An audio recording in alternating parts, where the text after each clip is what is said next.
Chat, it's a lot of your guys' favorite time.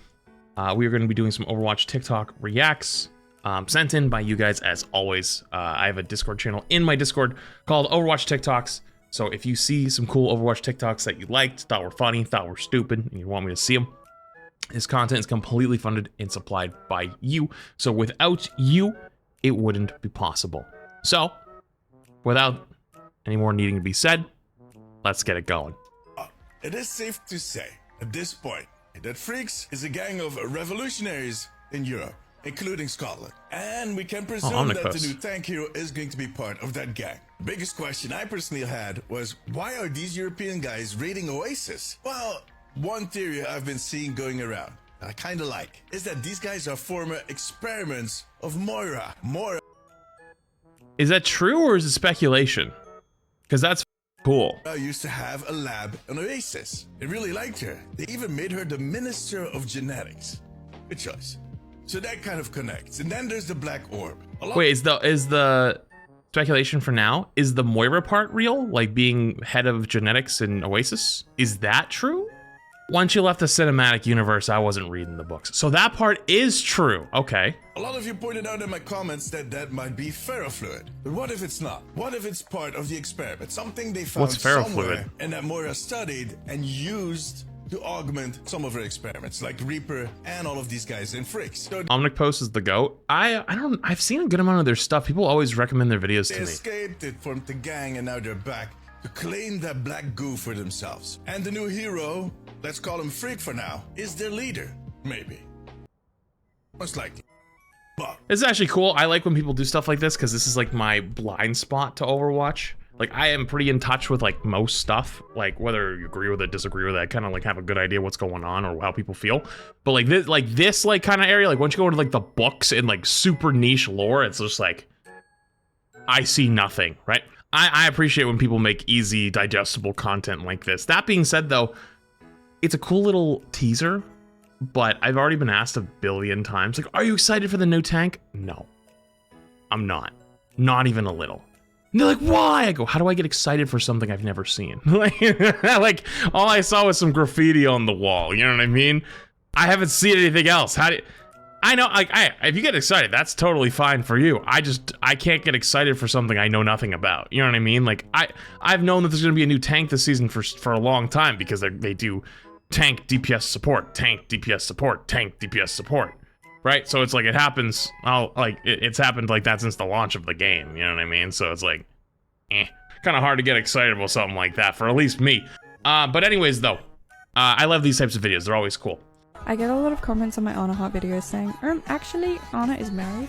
Actually, no, she's not. Well, not technically, at least. Wait, is this true? In the early 2019 comic Bastard, Anna says, relationships don't work out so well for us, do they? While rubbing her thumb over where her wedding ring used to be. Lore-wise, Sam That's so sad. didn't even exist until Blizzard started getting called out for Farah having indigenous skins, so they kind of just threw him into the story. Anna left him and Farah because she didn't want them to have the same fate as Gerard, so it's presumed that he doesn't even know she's alive. All we've seen of him is from a holiday comic with Farah. People theorize that Farah was originally meant to be Ryan's daughter due to the naming of her rare skins. Anna's rare skins are named after stones, and Reinhardt's rare skins are named after metals. What?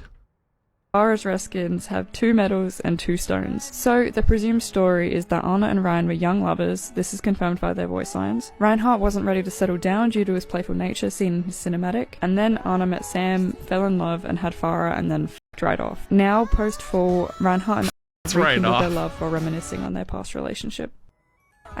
See, like I said, this is that part of the community where I got nothing. I'm literally blind spot. I mean, obviously, I kind of knew that the Ryan Anna thing was something, right? Because like the voice lines in the game, but the right off kind of came out of nowhere. I'm not gonna lie, that kind of caught me by surprise. Overwatch lore is nothing but, if not inconsistent. You can blame Blizzard's greedy and laziness for that. I wouldn't even say greed and laziness. Those are definitely two statements that are true. I don't know if I'd say that in this sentence though. I would actually go, I'd say it's way more depressing than that. I wouldn't say it's greed and laziness. I would say that the people who originally had the original vision either left or got fired or / laid off. And so after you replace people in stories multiple times, you can kind of see it with what happened with Halo. Halo's story kind of changed a little bit over the years after they changed studios. It's just different people.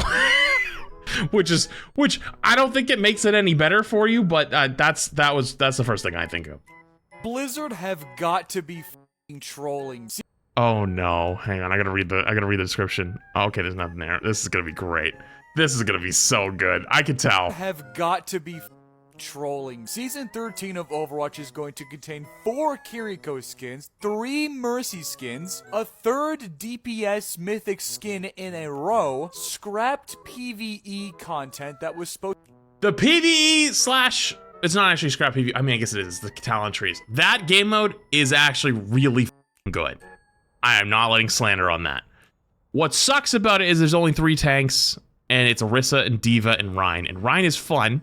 Orisa's the anti-fun, and D.Va has the most broken builds of all time, so it's like extra anti-fun.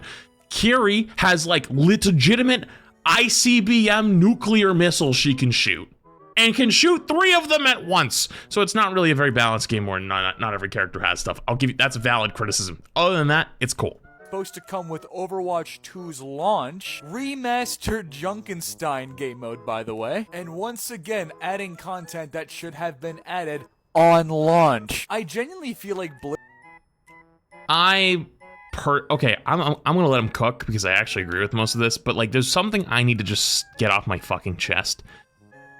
I am so sick of the argument of, well, that was supposed to be at launch. We all know, dude. We all know. We all know, man. We all know. It's time to let it go. It's either, now we can look at it and we go, either is this shit good or does it suck? And I personally think this season blows. And I can sit there and say, wow, all this new stuff, all these changes, these balance changes, these skins, like whatever you want to say, like I don't like them. They're not good. It has nothing to do with 2 years ago. It's time to let it go. It was promises made by other people that are no longer there. And unfortunately, when it was announced, it was 2019. That was 5 years ago. Overwatch 2 was announced 5 years ago publicly and was probably in development for 2 years before that privately. Time. Let's judge the shit we see in front of us, and if you think it's shit, call it shit. If you don't think it's shit, say it's good. But I'm so... Oh, my game's done downloading. I'm so sick of this argument about shit being too... Like, oh, it was supposed to be on release. It's too... Shut up. I'm over it. Blizzard is literally doing this on purpose anymore. It truly feels like it. I mean, the signs were there the entire time, from them all the way saying way back that they said D.Va was not overperforming like we were all saying. But I feel like this has... That was a little cheeky. I'll give them that. So if you don't know the context, the mid-season patch last season had a D.Va nerf in it because D.Va was destroying. But basically they said D.Va is not overperforming. And basically kind of hit us with the skill issue. And I thought that was very cheeky on them to do. But there was actually a big problem with D.Va. And the big problem with D.Va was the speed ring. There was a bug with speed ring where D.Va was going Mach 10 into your backline. After that, though, D.Va was still strong. For sure. But they also nerfed Winston at the time, which was very questionable. Balance stuff was a little questionable around mid-season last season. But I still think last season was good before that. But I have a whole video that's probably coming out soon about like all my thoughts on season 12. And I'm just going to say, refer to my section on like people talking about tanks and bitching about tanks. Other than Orisa, Malga, and Hawk. Other than that.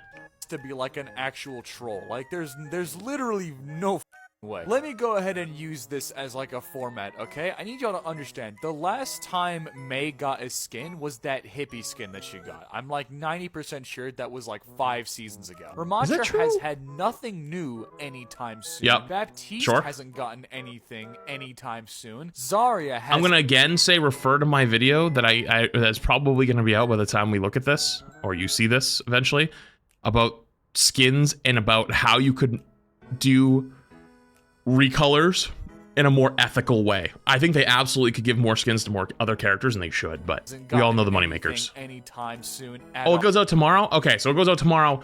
This probably goes out in a few days after that, so it'll be out by the time this goes to YouTube. A few rare skins. And guess what? Kiri's getting 4 legendary skins. Juno's getting a legendary. Hey, whoa, these poor Kiri players, what are they gonna do though? They're starving. Skin for the My Hero collab. We're getting a new tank hero before we get a Venture legendary skin. Look, I don't give a shit. Well, we don't know if that's technically true because it's season 14 for both, right?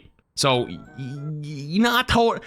There is enough shit to you can harass, you can like, you know, you can go after Blizzard for and go after Overwatch for, but like, we don't gotta make shit up. Okay, I'm just saying, it's season 14 for both technically, right? Like come on. Shit, what the f y'all think about Venture? Every single other character getting something before Venture is just actually ridiculous to me. Yeah, it is ridiculous. It is absolutely ridiculous. I've already talked about this to the moon, but it was a good TikTok. But I've already talked about like half that stuff like a bajillion times. But okay, next. I always get a little scared when I open one of these and I just see it myself. What did I do this time? Wait, what is Ramattra pummel? No longer pierces barrier? Wait, does my mic sound bad now? Wait, why do I sound like that? Why does it sound so... Wait, what is Ramattra pummel? No longer pierce... Wait, is my mic same shirt? Okay, it's the same color shirt. That doesn't mean it's the same shirt. I have millions of these. No! They are not the same... Okay, I guess there is technically a chance it's the same shirt, but you know what? I think I can prove it's not. Actually, can I prove it's not? No, I don't think I can. I have a bunch of these. I need a picture of your closet right now. I have literally done before. I've come out and showed chat all my blue shirts. I carried them all out. It was like 40 of them. And chat went ballistic. And I showed all my blue shirts at the time. I am in a different apartment now, so now my room's over there. I ain't going to getting all the shirts again. Absolutely not. It's not happening.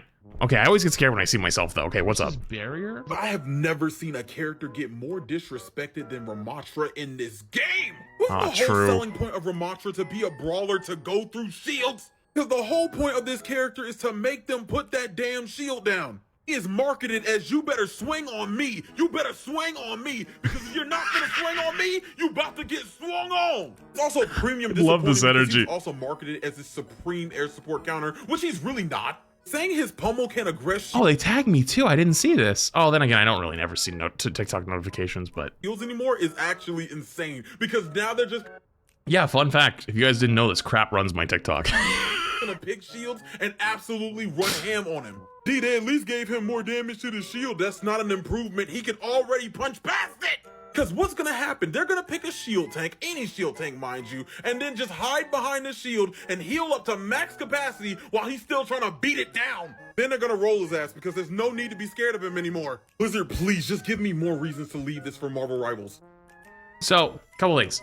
I've seen a lot of people argue that it's like in some ways buffs and nerfs. Like it's a buff against Zarya, it's a buff against Winston, right? Because like you can destroy bubble very easy. Emong was telling me about that, about the Zarya and Winston interaction specifically. And I agree with him, but I was like, dude, when you see a Zarya or Winston, how many times have you ever been like, you know, I'm gonna go Ramattra here? Overwatch, as a tank player, is in one of two states at all times. You're either, the game is somewhat balanced, / counter swap meta, or a tank is extremely broken, and that is the meta tank that you must pick. Overwatch is always in a state of one of those two. Where a few of the tanks are somewhat balanced, where one might be the strongest, but you play the counter swamp game, or one is so dominant there's no point in swamping. You're always in one of those two. So when have you ever seen a Zarya or a Winston and be like, I'm gonna go Ram? Doesn't happen almost ever. It will just be one of those times where you walked out on Ram and they walked out on one of those characters. Now, there was a lot of people who saw a Rein, they would go Ram, because if like a Rein was low and they put their shield up, they could keep punching through the shield to put pressure on them.